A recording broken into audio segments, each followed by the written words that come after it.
Erika Kirk delivered an emotional live-streamed address after her husband, conservative activist Charlie Kirk, was shot and killed while speaking at Utah Valley University.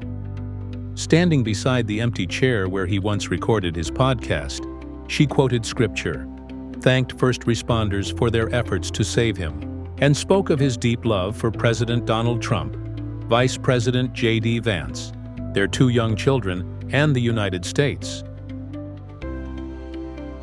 Erika vowed to carry on her husband's work, promising that the movement he built through Turning Point USA will not die. She recalled his dream of strengthening the American family and described him as the perfect father and the perfect husband, pledging to continue his campus tour, radio show, and podcast. Fighting tears, she told viewers that her 3-year-old daughter had already asked, "Where's Daddy?" and ended her remarks with a direct message to her late husband. "I can't wait to see you again one day. God bless you all, and may God bless America." Good evening. My name is Erika Kirk. Charlie Kirk is my husband. I first want to thank the local, state, and federal law enforcement who worked tirelessly to capture my husband's assassin so that he can be brought to justice. I want to thank the first responders who struggled heroically to save Charles's life.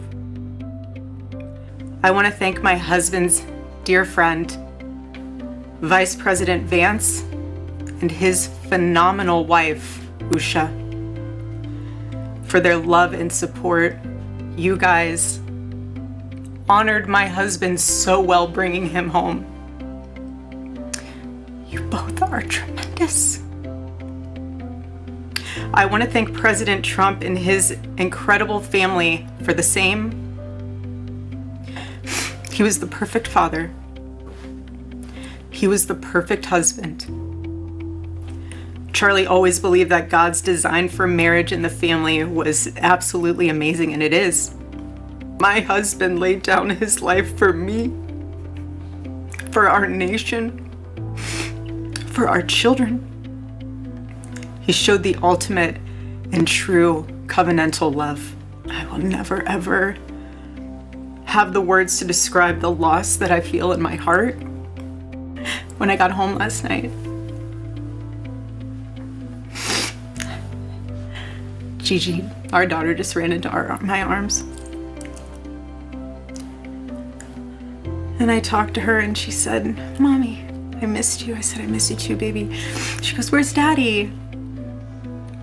What do you tell a 3-year-old? The cries of this widow will echo around the world like a battle cry. The movement my husband built will not die. It won't. I refuse to let that happen. God bless you all. And may God bless America. Authorities announced the arrest of 22-year-old Tyler Robinson after a tip from his father. Utah Governor Spencer Cox confirmed the capture at a news conference, saying investigators had circulated security camera images before Robinson's father recognized him and alerted police. Robinson, a third-year electrical apprenticeship student at Dixie Technical College, once held a scholarship to Utah State University, but left after a semester. He lived with his family in Washington County near the Arizona-Nevada border. Records show he is a registered voter without party affiliation and had not voted in the last 2 general elections. Investigators have not identified a motive, though relatives said Robinson had recently become more political and had expressed dislike for Kirk. Ammunition recovered with the weapon carried taunting anti-fascist messages, including one casing engraved, "Hey fascist, catch." Good morning, ladies and gentlemen. We got him.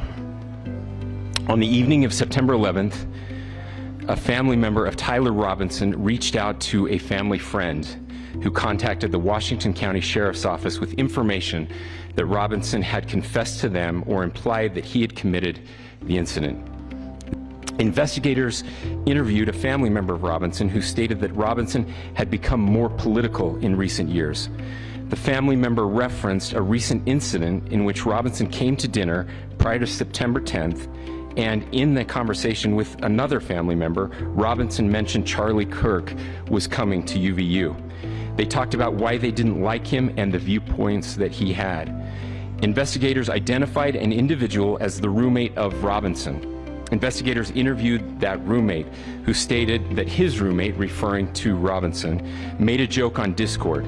The content of these messages included messages affiliated with the contact Tyler, stating a need to retrieve a rifle from a drop point, leaving the rifle in a bush, messages related to visually watching the area where a rifle was left, and a message referring to having left the rifle wrapped in a towel. The messages also refer to engraving bullets and a mention of a scope and the rifle being unique. Messages from the contact Tyler also mentioned that he had changed outfits. Charlie Kirk, 31, was a well-known right-wing figure who energized young Republican voters and often debated hot-button issues on college campuses.